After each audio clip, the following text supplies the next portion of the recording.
أعوذ بالله من الشيطان الرجيم. بسم الله الرحمن الرحيم. الحمد لله الذي أنزل على عبده الكتاب ولم يجعل له عوجا قيما لينذر بأسا شديدا من لدنه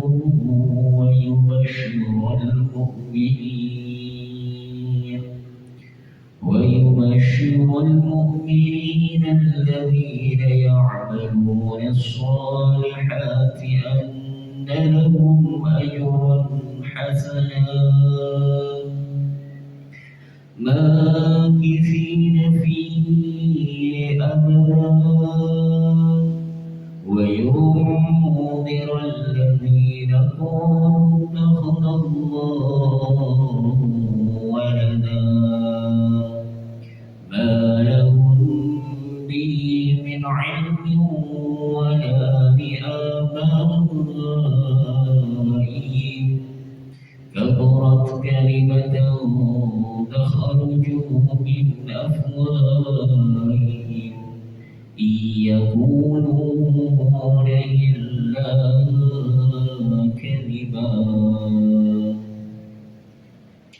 فلعلك باخع نفسك على آثارهم إن لم يؤمنوا بهذا الحديث أسفا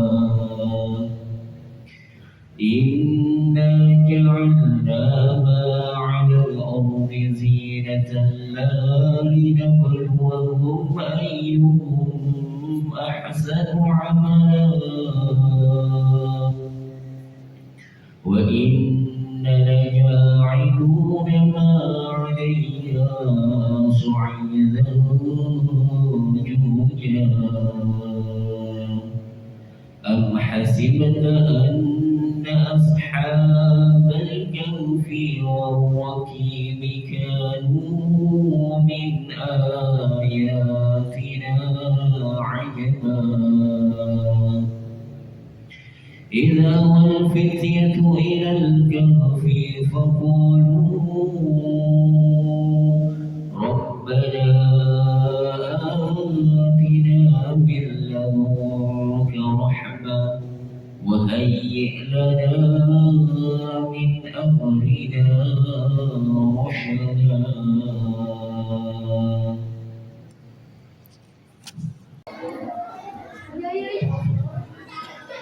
إن الله وملائكته يصلون على النبي يا أيها الذين آمنوا صلوا عليه وسلموا تسليما.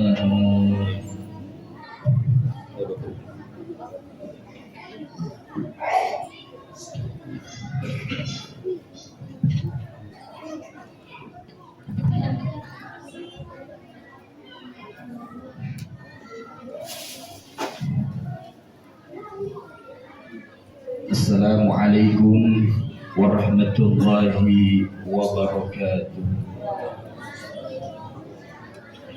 Allahu Akbar, Allahu Akbar, Allahu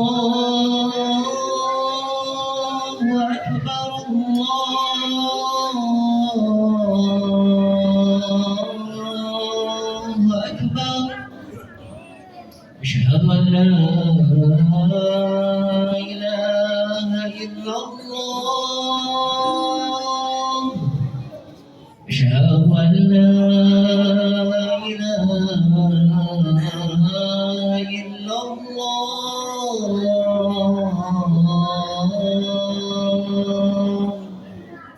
أشهد أن محمدا رسول الله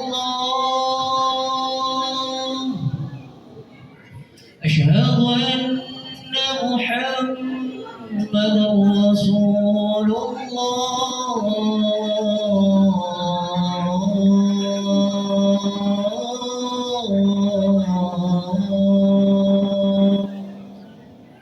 حي على الصلاة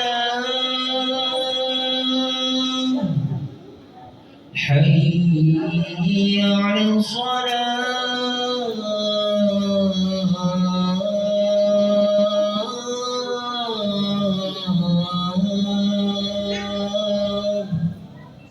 حي على الفلاح حي على الفلاح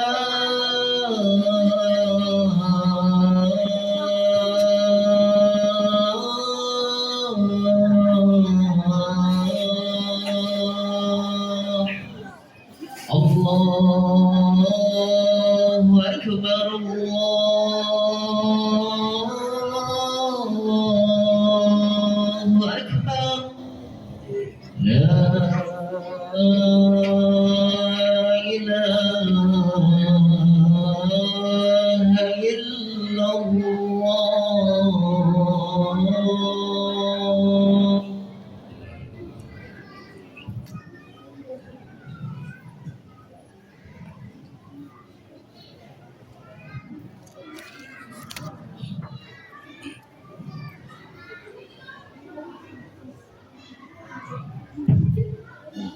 الحمد لله الملك القهار أحمده سبحانه وتعالى على نعم تتولى كالأمطار واشكره على مترادف فضله المدرار وأشهد أن لا إله إلا الله وحده لا شريك له شهادة تنجي قائلها من النار وأشهد أن سيدنا ونبينا ومولانا محمدا عبده ورسوله النبي المختار اللهم صل وسلم على سيدنا محمد أفضل من حج واعتمر وعلى آله وصحبه الأبرار أما بعد فيا أيها الناس اتقوا الله تعالى واعلموا أن يومكم هذا يوم فضيل وعيد شريف جليل رفع الله تعالى قدره وأجهر وسماه يوم الحج الأكبر. معاشر المسلمين jamaah salat Jumat Masjid Jami Baitur Rahim rahimakumullah.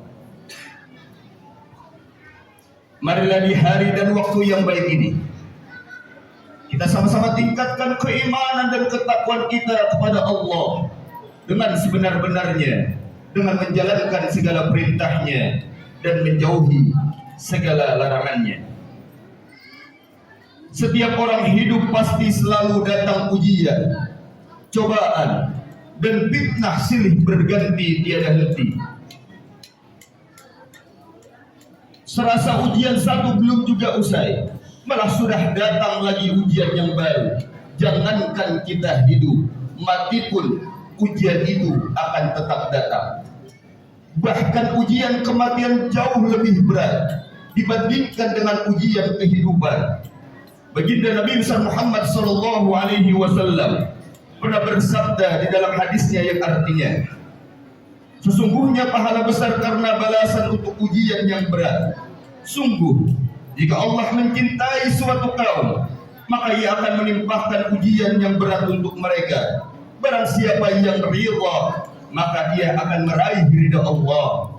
Dan barang siapa yang tidak suka, maka Allah pun akan murka. Hadis riwayat Ibnu Majah.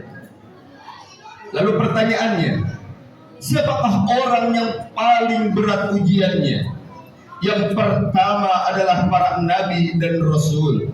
Yang kedua adalah orang yang paling dekat dengan Allah Subhanahu wa taala. Di antara contohnya adalah Nabi Allah Ibrahim alaihi salatu wassalam yang mendapatkan gelar Al-Khalilullah, yaitu kekasih Allah. Ia adalah orang yang paling dekat dengan Allah. orang yang paling disayang oleh Allah.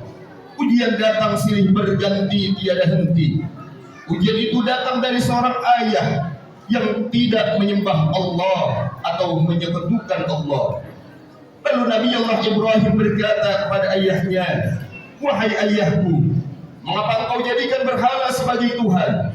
Lalu ayah Ibrahim menjawab, "Kalau engkau tidak berhenti menasihati aku, kalau engkau tidak berhenti mendakwai aku akan lempar engkau dengan batu sampai mati. Tinggalkanlah aku untuk selama-lamanya." Na'udzubillah, tsumma na'udzubillah.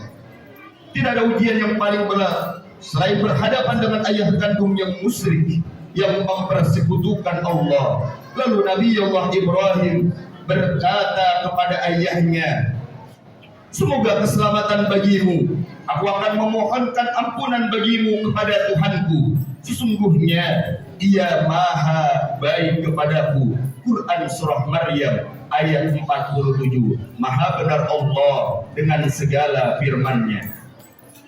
Nabi Allah Ibrahim selain berhadapan dengan keluarga dekatnya, beliau juga berhadapan dengan musuh-musuh Allah.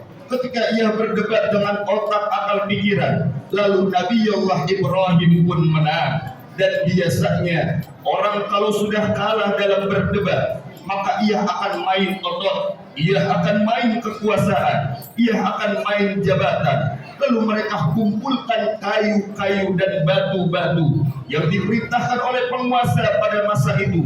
Dengan kemarahan mereka yang memuncak, maka mereka sepakat untuk membakar Nabi Allah Ibrahim demi membela Tuhan-Tuhan mereka. Saat itu pula sunnatullah pun terjadi. Api yang seharusnya panas berubah. Allah Subhanahu wa taala berfirman di dalam Al-Qur'an surah Al-Anbiya ayat 69. A'udzu billahi minasyaitonir rajim. Qulna ya naru kuni bardaw wa salaman ala Ibrahim. Kami kata Allah berfirman, "Wahai api, jadilah engkau dingin dan penyelamat bagi Ibrahim." Quran surah Al-Anbiya ayat 69. Maha benar Allah dengan segala firman-Nya. Api yang harusnya sifatnya membakar, saat itu tidak mampu membakarkan. Allah Subhanahu wa taala telah berkata, "Bardan, sejuklah engkau wahai api." Lalu Nabi Allah Ibrahim keluar dari api dalam keadaan kedinginan. Seandainya Allah Subhanahu wa taala tidak menutup ayat ini dengan kata wassalaman, yaitu keselamatan, mungkin saja Nabi Allah Ibrahim mati kedinginan di dalam api yang begitu panas, api yang tidak dapat membakar. Kalau Allah Subhanahu wa taala berkuasa. Ma'asyiral muslimin, jamaah salat Jumat rahimakumullah. Ujian itu pasti ada, mulai dari ujian ketakutan, ujian kelaparan, ujian kekurangan harta, bahkan ujian kematian. Tapi bagi orang yang menggantungkan dirinya dengan dunia, sedikit saja musibah sudah besar menurutnya. Sedangkan orang yang tahu betapa rendahnya dunia ini, maka sebesar apapun musibah yang Allah berikan, maka akan terasa ringan baginya. Pelajaran untuk kita, ujian itu akan datang silih berganti tiada henti. Jangan pernah kita beranggapan bahwa kalau sudah bertaubat, kalau sudah berhijrah, maka hidupnya akan tenang dan senang. Pengertian semacam itu adalah salah. Karena hijrah bukan berarti tanpa ujian. Hijrah bukan berarti hidup akan senang dan tenang. Akan tetapi hijrah itu membuat kita lebih dekat dengan Allah. Bebannya akan tetap sama, bebannya akan tetap datang, tetapi kita akan jauh lebih kuat dari sebelumnya. Itulah makna dari hijrah, itulah makna dari taubat, itulah makna mendekatkan diri kepada Allah Subhanahu wa taala. Dunia ini hanyalah jembatan untuk kita menuju akhirat. Kalaulah kita ditakdirkan Allah, kita masih menikmati dunia ini sampai esok pagi. Jadikanlah dunia ini sebagai ladang amal saleh kita untuk menuju ke akhirat. Tapi kalau dunia ini berakhir sampai nanti malam, maka kita harus berhusnudzon, berprasangka baik kepada Allah, bahwasanya Allah Subhanahu wa taala ingin agar supaya kita berhenti berbuat dosa dan kesalahan. Itulah mengapa Nabi Allah Ibrahim namanya disebut 5 kali sehari semalam dalam waktu salat. Kama shallaita ala Ibrahim wa ala ali Ibrahim kama barakta ala Ibrahim wa ala ali Ibrahim innaka Hamidum Majid. Ma'asyiral muslimin, jamaah salat Jumat rahimakumullah. Cobalah kita mengingat kembali bahwasanya ujian kita ini belum ada apa-apanya dibandingkan ujian besar Nabi Allah Ibrahim. Saat kita bandingkan, maka ringanlah terasa. Keluarlah dari mulut kita ucapan Alhamdulillah, keluarlah dari mulut kita ucapan Subhanallah. Yang keluar bukan caci maki sumpah serapah. Bandingkanlah ujian kita ini dengan ujian besar Nabi Allah Ibrahim. Banyak-banyaklah belajar dari kisah Nabi Allah Ibrahim ini. Siapapun kita, apapun profesi kita, pasti tak luput yang namanya dari ujian dan cobaan. Syekhul Islam pernah berkata yang artinya Allah Subhanahu wa taala memberikan cobaan terberat bagi setiap orang mukmin yang sempurna imannya. Semakin kita berpegang dengan agama Allah, semakin kita dekat dengan Allah, pasti Allah pula akan selalu memberikan solusi untuk masalah-masalah kita. Amin amin ya rabbal alamin. Barakallahu li wa lakum fil Qur'anil azim wa nafa'ni wa iyyakum bima fihi minal ayati wa dzikril hakim. Wa taqabbal minni wa minkum tilawatahu innahu huwas samiul alim. فاستغفروه إنه هو الغفور الرحيم. اللهم صل على سيدنا محمد وعلى آل سيدنا محمد.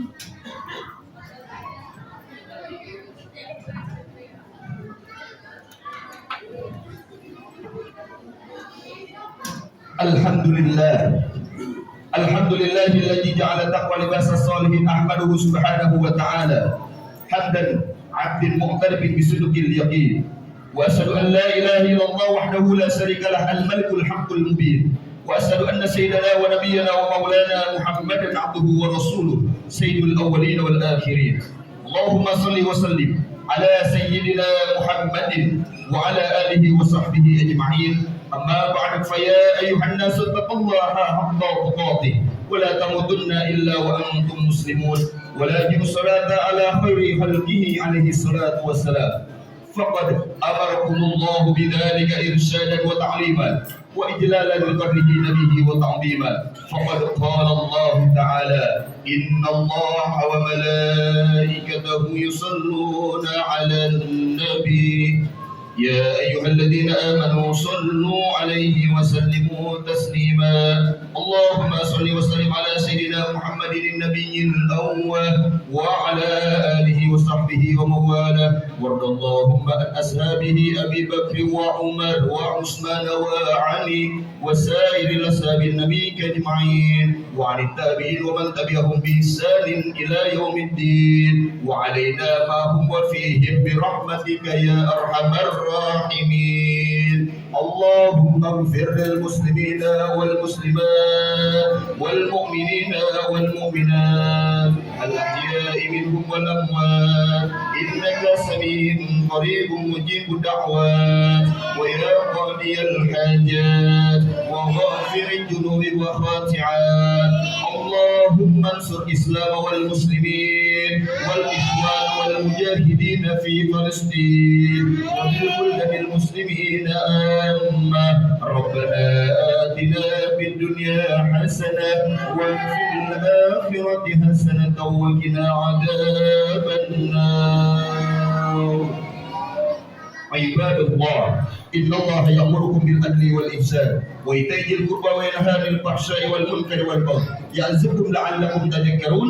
فاذكروا الله العظيم يذكركم واشكروه على نعمه يزدكم واسألوه من فضله يعطيكم ولذكر الله أكبر. أقيم الصلاة.